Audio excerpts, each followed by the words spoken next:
Well, thank you all so much for coming. Welcome to our March Town Hall on women's empowerment and gender equity. We really appreciate you all tuning in and just getting the chance to share a little bit today and then talk with you at the end during the Q&A.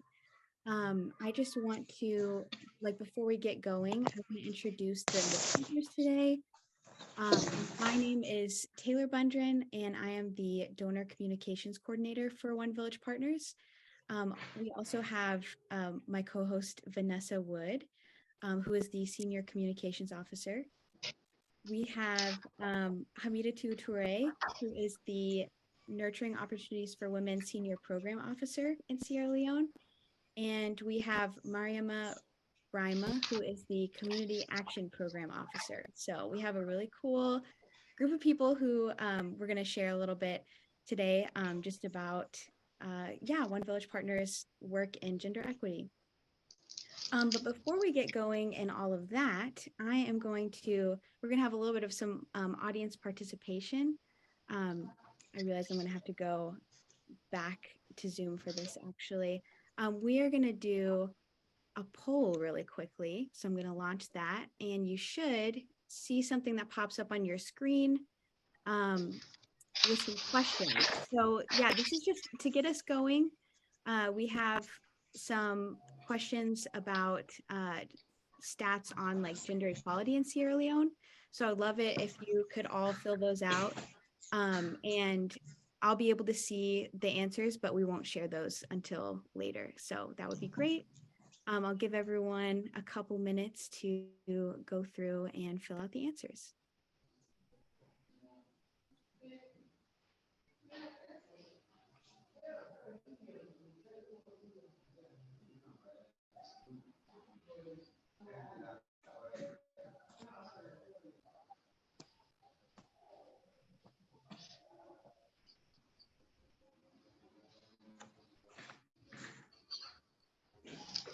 Awesome. Thanks everyone for filling this out. We'll wait a little bit longer, maybe a minute or so everyone can get through the rest of the questions.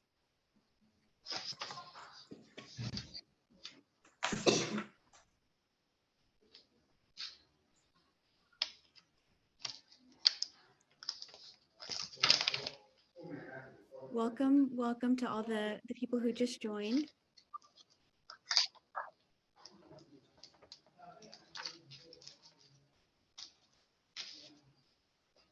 All right.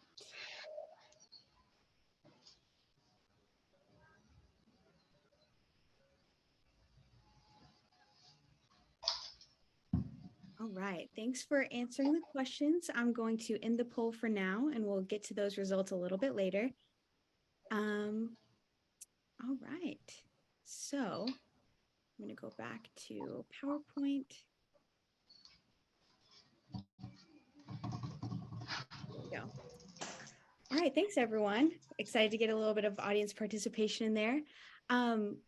So for everyone who just joined, my name's Taylor, and we're gonna just jump right in.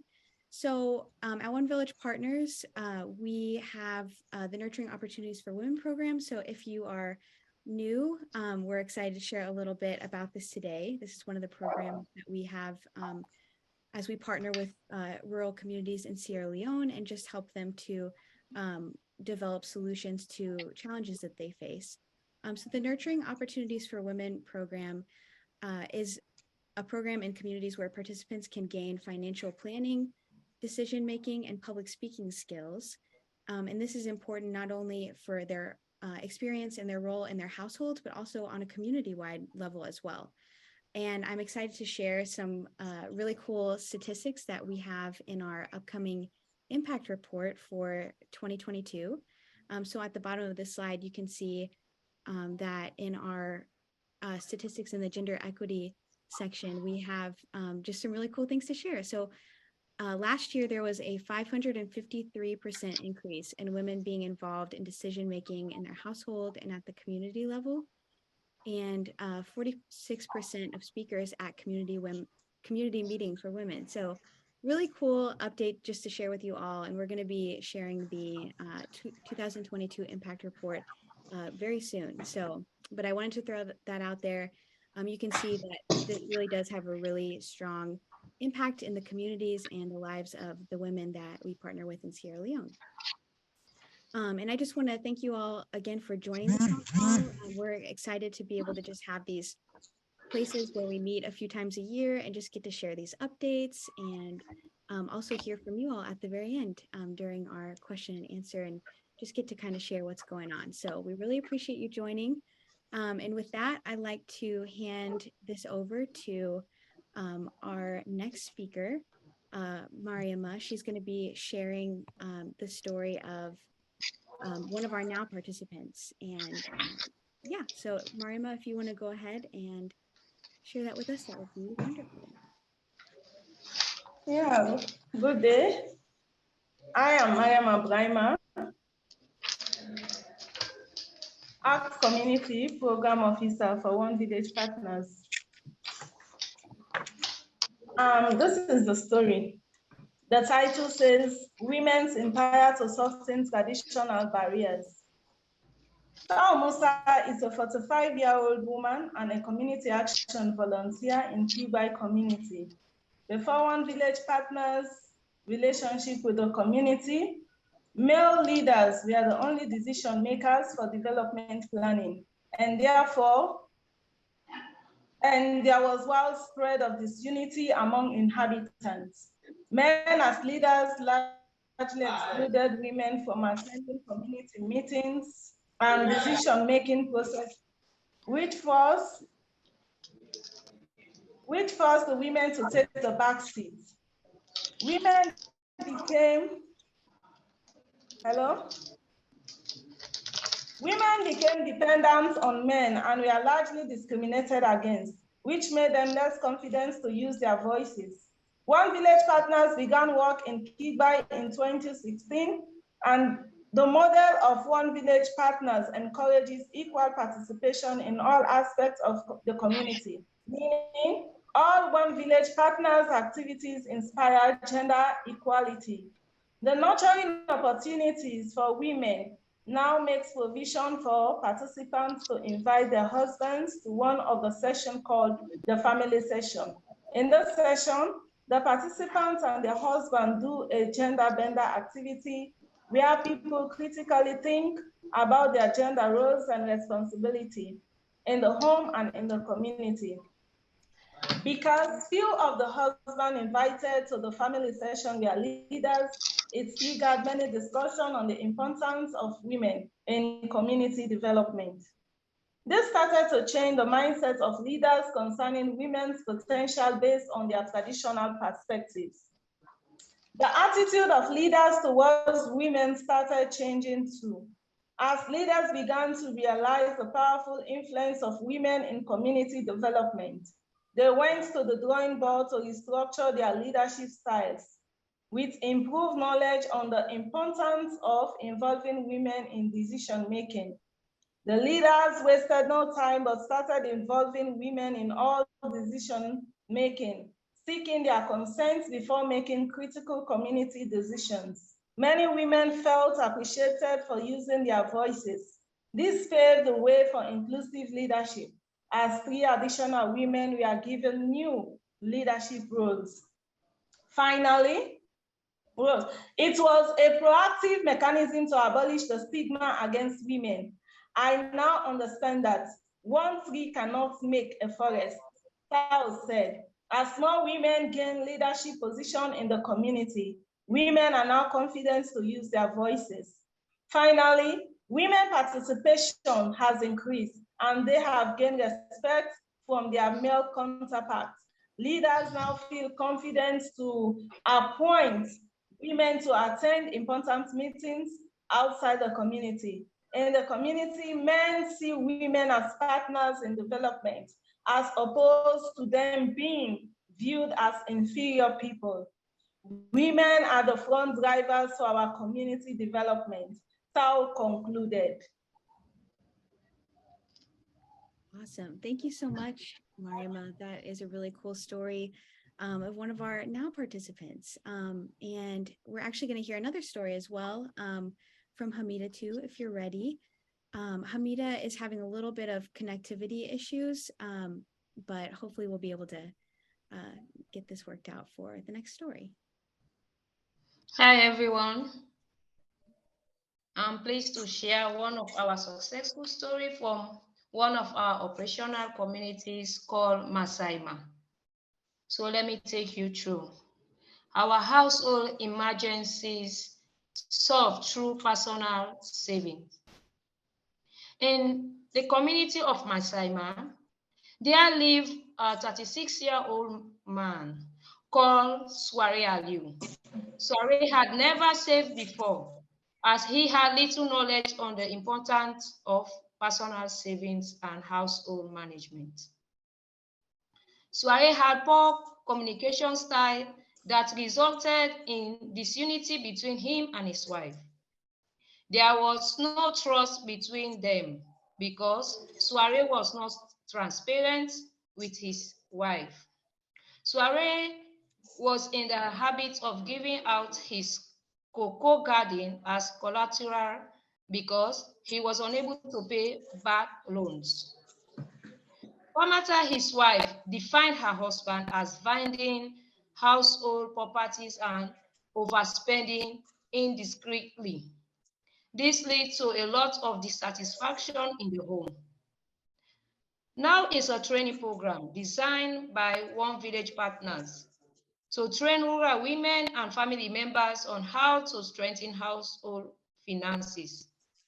The program was introduced in Masaima in 2019. During the introductory meeting, Sware was curious to learn about the program. Sware witnessed one of the nurturing opportunities for women, now family sections, which talks about the importance of communication and personal saving. Even though Sware and his wife were not part of the program, he witnessed the family section and it motivated him to follow up with the other sessions to learn more. Sware said, the role play witness triggered my mindset to start having better plan and good communication with my wife. Sware shared what he learned from the now sessions with his wife, which motivated them to put the learning into practice.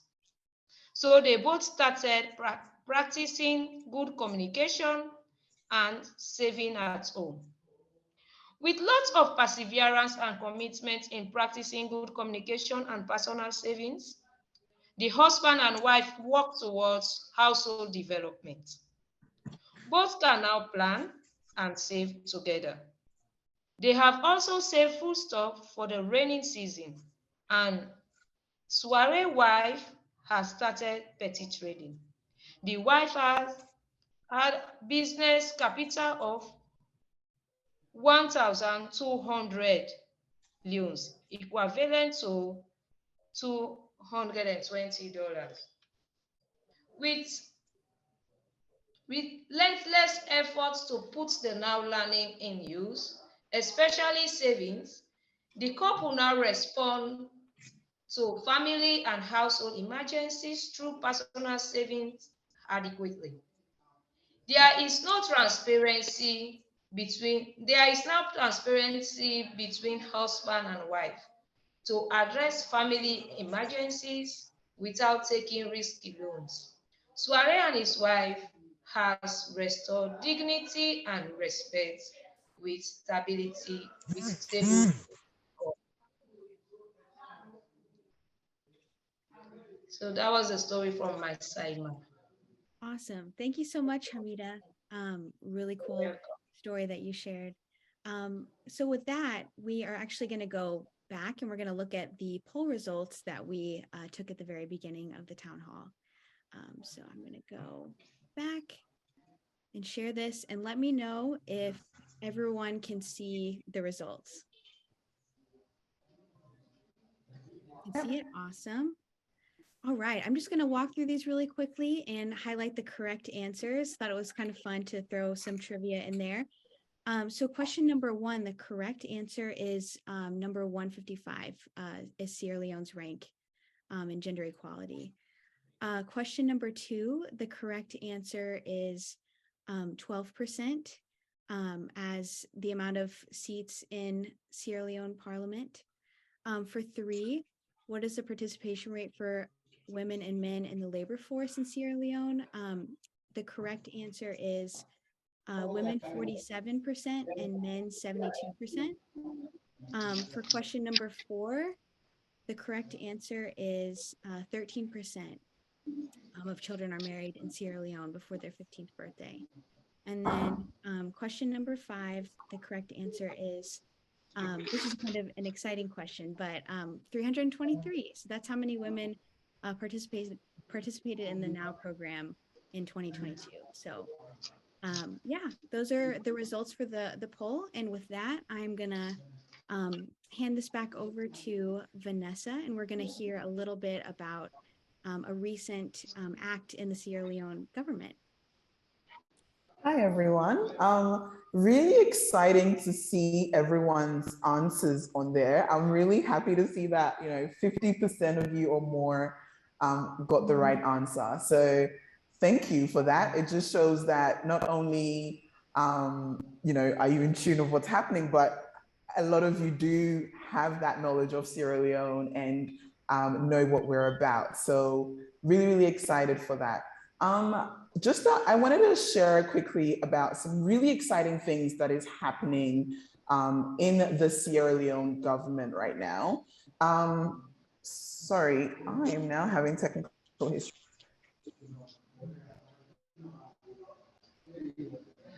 I hope I can be heard now. But recently in Sierra Leone kind of reached a really massive milestone for gender empowerment and equality. And although I personally think it's long awaited, but Sierra Leone has had different laws and other laws that were pertaining to women empowerment, such as our sexual offenses law and our gender-based violence laws. However, this specific law, which is the Gender Equality and Gender Empowerment Act, is very specific to actually speaking about the prominent issues that our Sierra Leone women are facing currently. So as part of the act, it seeks to empower women to make choices within all sectors of development and all sectors of Sierra Leone. And if you think, for me, looking back, I think with Ebola and COVID, those are very real realities that have had very overwhelming effects and disproportionate impacts to women specifically in Sierra Leone. And this act, I believe, presents a lot of opportunities for us to actually start the process of rebuilding gender equality and gender equity in Sierra Leone. So there are 3 main parts of this act, the Gender Equality and Gender Empowerment Act. There are 3 main parts. First, that Sierra Leone is seeking to have 30% of reserved seats and appointments in each district reserved exclusively for female candidates. For me, this is really important because not only does it tie into to promote a national commitment to gender equality at all levels. But I think politically in general, whether it is in the global South or it is even in the West, politically a large role of jobs or positions are kind of restricted to women. So if you think about it, it can be women, we only see women in admin roles or secretarial roles, or maybe just, a women's committee leader or women's leader, but actually having women who are in higher, quote unquote, higher spaces in parliament is very hard in Sierra Leone to see. So having this specific section or the specific, part of the act that actually constitutes that 30% of women should be in parliament, it's actually such a massive role and such a massive leap. Secondly, to promote gender equality, Sierra Leone has also stated in the act that a public or private employer, including civil society organizations, shall have a minimum of 30% of each gender in his or her employment. Again, this is really massive because women make up around 50% or 50 or more percent of the population in Sierra Leone. But however, we aren't reflected in the labor force, aren't reflected in economic empowerment, in decision-making, and in leadership. So it's really great to see that this is another bold step that Sierra Leone is taking to ensure that women are being seen in these roles. Because if women are seen in offices and if women are seen in the private or in the public sector, not only for this generation, but we do see an increase of the younger generation, of course, vying for these roles and vying to be working in private sectors and private offices. And not to go back on it a bit and repeat what I said, but really entrenched in our cultural beliefs, there is a practice that, of course, women aren't seen in these places and aren't seen in these spaces. So they aren't seen in the private sector.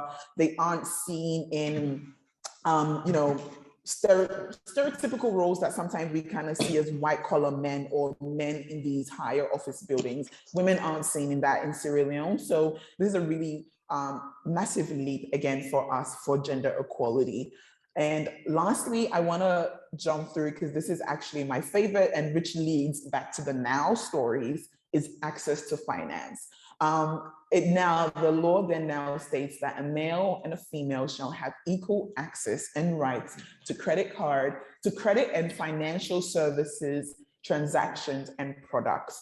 What this pretty much means, and personally for me, is what we are doing in the NOW program actually makes sense and it actually is working and it is important.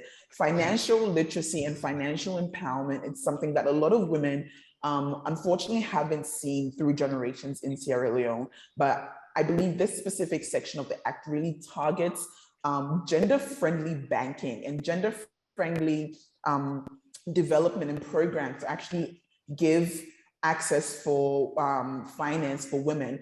A lot of times women want to get into trading and actually want to go and ask for loans and things like that. However, they don't have enough collateral requirement, or there's just a lot of discrimination in banks or in these financial aid organizations to say that, you're a woman, you probably can't pay us back, or you're a woman, you don't have, enough to pay us back if anything was to go wrong. So because of these rigid and discriminatory laws against women for so long, we realized over the years that women have not been having equal access to financial services. Again, whether that be getting loans or whether that just be information. A lot of women aren't informed that you can go to a bank and get loans for businesses or for your trading. A lot of women aren't informed or confident enough to believe that they will be able to, go before a bank manager, usually who is a man,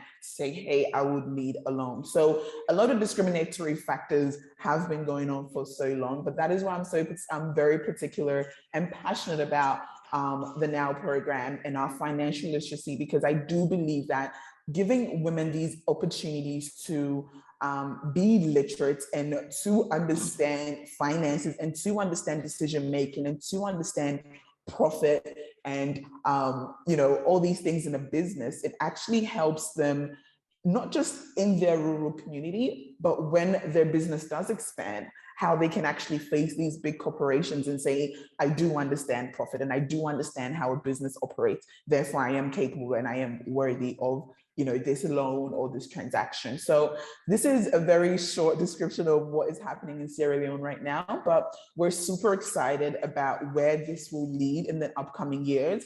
But having this act in particular, which is very specific, which is very straight to the point, I do believe it's going to do great things in Sierra Leone. So thank you all for that. I'll hand that back to Taylor. Awesome. Thank you, Vanessa. Really cool just to hear about what's going on in Sierra Leone and such a recent act as well. So now we're going to move on to our Q&A section.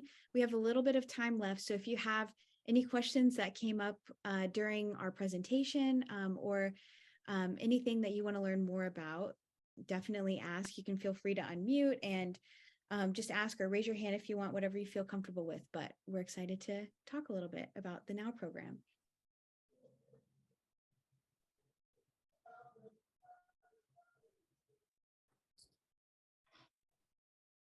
Taylor, do you want to exit the, in case Huh? maybe you don't see people?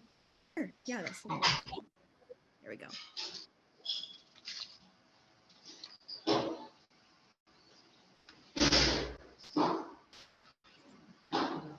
Hey, Taylor. Yes. Taylor, it's Christy here. First of all, hi, it's good to see your face again. Hi. I was wondering, Vanessa, discussed the 30% mandate of women in certain positions. I guess I'm wondering, are there any kind of other parameters put on that might limit them? For example, certain jobs require certain physical capabilities that perhaps women aren't able to meet. Do you ever see things like that? So, Vanessa here. Yeah, for sure. I think for a country that hasn't really, as a Sierra Leone myself, I think I can say this, for a country that hasn't prioritized, I believe, women's empowerment for so long, I think this is just really the beginning of a stepping stone.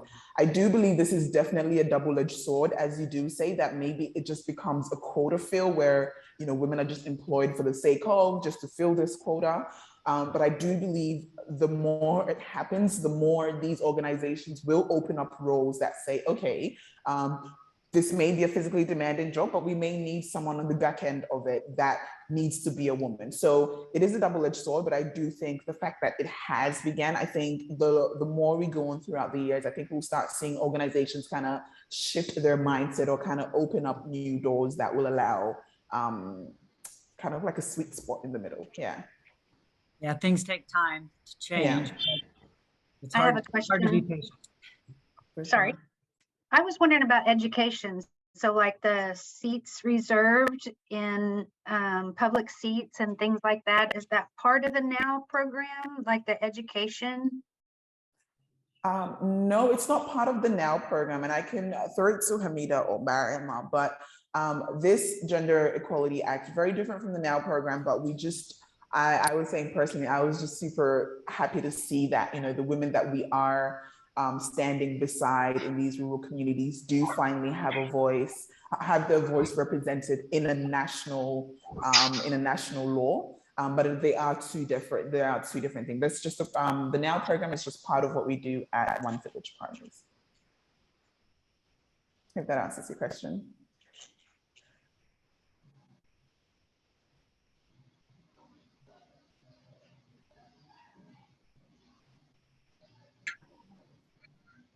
Any other questions? Taylor, you're on mute. Sorry. Thanks for your questions so far. Is there anyone else that has a question? I think we have time for maybe one more.